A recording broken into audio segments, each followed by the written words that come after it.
Guys, welcome back to my channel blog with Kakuli. আমি আজকে আবারও চলে এসেছি প্রশান্ত পালের স্টুডিওতে।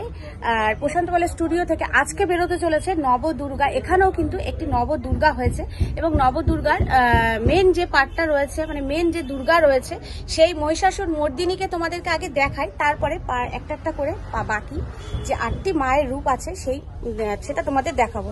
এর আগে আমি হাওড়ার স্বামীজির সঙ্গে দেখিয়েছিলাম তারা যে মা দুর্গা 9টি রূপ করেছিল এবং সেই প্রত্যেকটা রূপ কিন্তু তোমাদের একটা একটা করে দেখিয়েছিলাম। এবার আমি এখানে দেখে নিই এই প্রতিমার যে 9টা রূপ, এখানে কি কি 9টা রূপে রয়েছে। একটা রূপ তো মা মহিষাসুর মর্দিনী, আমরা সবাই জানি। বাকি 8টা রূপ এখানে কি করা হয়েছে সবটাই দেখে নেব। তোমাদেরকে আমি নবদুর্গার যে মেন আমাদের মহিষাসুর মর্দিনী, সেখান থেকে আজকের ভিডিওটা আমি শুরু করলাম।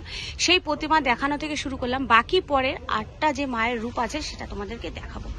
তো এখানেও দেখো এইভাবে কিন্তু মানে জুতো পরে আছে একদম ময়ূরপঙ্খী স্টাইলের কার্তিক, এবং ধুতিটা পরা আছে দেখো কত সুন্দর, এবং অলংকার গয়না সবই কিন্তু অসাধারণ, এবং মুখটাও দেখো কত সুন্দর রয়েছে। তো এই হচ্ছে আমাদের নবদুর্গার কার্তিক ঠাকুর, যিনি আগে বেরোবেন কার্তিক ঠাকুর। তা এই দেখো কার্তিক ঠাকুরের যে হাতের স্টাইলটা, এখানে কিন্তু কার্তিক ঠাকুর দাঁড়িয়ে আছে। এখানে কার্তিক ঠাকুর বসা স্টাইলে নেই, একদম দাঁড়িয়ে আছেন। আর গায়ের যে অলংকারগুলো সেগুলো কিন্তু অসাধারণ, এবং ধুতিটাও পরা আছে অসাধারণ। এবং এখানে ময়ূরটা ঠিক এইভাবে হয়েছে। এইখানে প্রশান্ত দাস স্টুডিওতে এমন একটা স্টুডিও, এখানে এক একটা প্রতিমা কিন্তু এক একটা স্টাইলে থাকে এবং প্রত্যেকটি কিন্তু ইউনিক স্টাইলে হয়। এটাই আমার বেশি ভালো লাগে। মা সরস্বতী এখানে বিনা হাতে করে নিয়ে দাঁড়িয়ে আছেন, এবং মাথার যে মুকুটটা রাখা হয়েছে মা সরস্বতীর, একদম অসাধারণ সুন্দর, এবং মায়ের মুখটাও দেখো কত সুন্দর। মায়ের মুকুট, মায়ের মাথার যে মুকুটটা রয়েছে দেখো কত দারুণ, এবং মায়ের বেনারসির কালারটা দেখো একদম গ্রিন কালারের ওপরে গোল্ডেন গয়না পরে আছেন মা সরস্বতী। এবার আসছি মা মহিষাসুর মর্দিনীর কাছে। এই যে অসুর বধ হয়ে আছেন, এখানে গোল্ডেন কালারের গয়না পরানো আছেন, এবং অসুরের এই যে গায়ের যে সাপটা দেখো একটা অন্যরকম ভাবে অসুর সাপটার গলাটা ধরে আছেন, গলার এই অংশটা, এবং এই যে মহিষ এখানে শুয়ে আছেন। আর এই যে হচ্ছে সিংহ, মা মহিষাসুর মর্দিনীর এই যে সিংহী রূপ দেখো কত সুন্দর এই সিংহের রূপটা। আর অসুরের যে অলংকারগুলো সেগুলোও বেশ সুন্দর, বড় বড় আকারের রয়েছে, এবং অসুর কিন্তু এইভাবে এখানে আলাদা একটা স্টাইল নিয়ে দাঁড়িয়ে আছে।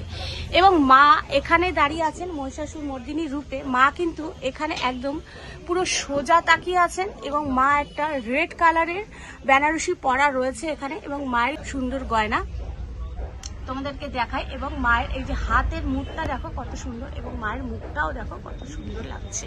এবং পাশেই রাখা রয়েছে মা লক্ষ্মী।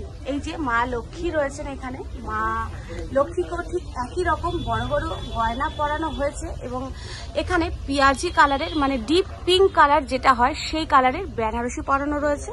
এবং মা লক্ষ্মীর পেঁচাটা কিন্তু এখানে এইভাবে রাখা রয়েছে, একদম পেঁচা বসে আছে। আর এখানে দেখাই, এই হচ্ছেন মা লক্ষ্মী, আর এই হচ্ছেন গণেশ ঠাকুর। তো নবদুর্গার আমি মেন যে দুর্গা সেটা তোমাদেরকে আমি দর্শন করিয়ে দিলাম। আজকেই বেরোতে চলেছে এই নবদুর্গা। তো দেখো কত সুন্দর হয়েছে, তোমাদেরকে আরো একবার দেখিয়ে দিলাম। তো এখানে প্রশান্ত দা মায়ের চোখ দান করছেন, তো আমি তোমাদের দেখাতে পারছি। এটা হচ্ছে মায়ের আরেকটি রূপ, কৌমারী রূপ যাকে বলা হয়। তো মায়ের এই অর্ধেক অংশ যে পোশাকটা রয়েছে সেটা ময়ূরের পালকের, এবং বাকি অর্ধেক অংশে কিন্তু শিব মহাদেবের যে পোশাকটা থাকে বাঘের ছাল দিয়ে, সেই পোশাকের অর্ধেক অংশটা কিন্তু সেই পোশাকের। তো এই রূপটা কিন্তু মায়ের দুর্দান্ত রূপ। আর প্রশান্ত দা এখানে মায়ের চোখ দান করছেন এবং তৈরি করছেন, যেহেতু আজকেই এই প্রতিমাটা বেরোবে, মায়ের নবদুর্গার এই প্রতিমাটা বেরোবে, সেই কারণে তাকে প্রস্তুত করা হচ্ছে।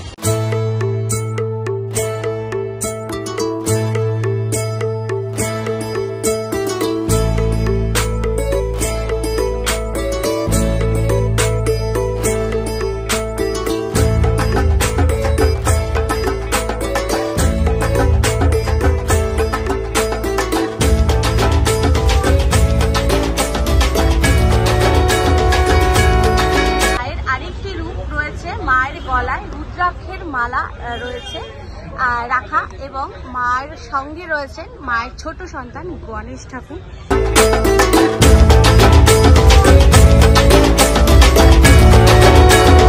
এই হচ্ছে মায়ের হরগৌরী রূপ, এটাও কিন্তু আরেকটি মায়ের রূপ।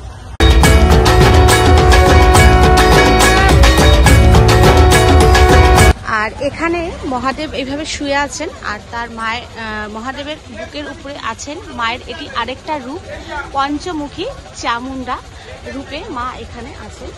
তো আমি এর আগেও নবদুর্গা দেখিয়েছি তোমাদের, এখানে কিন্তু নবদুর্গার যে রূপগুলো সেটাই কিন্তু একদমই আলাদা, অসাধারণ রূপ। আমি তোমাদের দুটো রূপ দেখাতে পারলাম, এবং ঠিক এই পঞ্চমুণ্ডির পাশেই রয়েছে হরগৌরী রূপ। আমি তোমাদের এর আগেও দেখালাম ভিডিওতে। তো এই হরগৌরী আর পঞ্চমুখী চামুন্ডা পাশাপাশি রাখা রয়েছে। আর এখানেও একটি মায়ের রূপ রয়েছে, আর এই মায়ের রূপটা অসাধারণ সুন্দর। সিনেমেটিক শট দেখায়। এই হচ্ছে মায়ের আরেকটি রূপ, মা ইন্দ্রাণী রূপে এখানে মা বিরাজ করছেন। এই দেখো মায়ের বেনারসির কালারটাও কিন্তু অসাধারণ রয়েছে। এখানে এই হাতির উপরে মা বসে আছেন। মা দুর্গা আজ ভক্তি ভরে। আর এই হচ্ছে মায়ের আরেকটি রূপ, পর্ণ সৌবরী বলে প্রশান্ত আমাকে বললেন। তো আমি তো সব রূপ দেখিনি, তবে এখানে এসে কিন্তু আমি মায়ের অনেক রূপই দেখলাম, এবং মায়ের যে এত রূপ হয় সেটাও জানলাম। আর তোমাদেরকে আগের ভিডিওতেও বলেছি, প্রশান্ত দার স্টুডিওতে যে প্রতিমা মূর্তিগুলো হয় সেগুলো কিন্তু একদম একদম ইউনিক হয়, ভীষণ সুন্দর, মানে ভীষণই সুন্দর। এক কথায় বললো, প্রশংসা করার মতন ভাষা নেই, সেটা আমি তোমাদেরকে আগেও বলেছি। দারুণ কিন্তু প্রতিমা মূর্তিগুলো হয়। প্রণাম জানাই তোরে দু হাত জুড়ে, ও মা দুর্গা আজ ভক্তি ভরে। নবদুর্গার আমি আরো একবার তোমাদেরকে দেখিয়ে দিই মায়ের রূপগুলো, লাস্ট ফিনিশিং। এখন আমার ভিডিওটা শেষ করে দেবো, তো সেই কারণে আমি তোমাদের আরো একবার এই মায়ের রূপগুলো আমি একটু দেখাতে আসলাম। এই প্রশান্ত পালের স্টুডিও থেকে কিন্তু এই নবদুর্গাটা বের হবে। দেখো একসাথে কতগুলো মায়ের মুখ আমি তোমাদেরকে দেখাই, প্রতিমা দেখাই। তো এত সুন্দর লাগছে দেখতে এই মায়ের নবম রূপ, 9টা রূপ আমরা এখানে দেখলাম। আমার চ্যানেলে তোমরা আরো একটি নবদুর্গা দেখেছো রয়েছে কিন্তু শিল্পী প্রশান্ত পালের স্টুডিওতে। আমি তোমাদের নবদুর্গা দেখালাম, এর আগেও আমার চ্যানেলে তোমরা আরো একটি ভিডিও দেখেছো যেখানে আমি আরো 9টা মায়ের রূপ দেখিয়েছি, সেটাও নবদুর্গারই ভিডিও ছিল। আর এই নবদুর্গা দুটোই কিন্তু সুন্দর। তো এই নবদুর্গা শিল্পী প্রশান্ত পালের স্টুডিও থেকে যে নবদুর্গাটা আমি তোমাদের দেখালাম, সেই দুর্গাগুলো, তোমাদের মায়ের প্রতিমাগুলো, মাতৃ প্রতিমাগুলো কেমন হয়েছে অবশ্যই তোমরা আমাকে কমেন্ট করে জানাবে কিন্তু বন্ধুরা, এবং আমার চ্যানেলের সঙ্গে থাকবে। এরকম কিন্তু সুন্দর সুন্দর ভিডিও তোমাদের সামনে আবারও আমি তুলে ধরবো। তো চলো আজকের মতন এই নবদুর্গার ভিডিওটি শেষ হচ্ছে। সবাই ভালো থেকো, সুস্থ থেকো, দেখা হবে আবার পরে আর একটা ভিডিওতে। টাটা।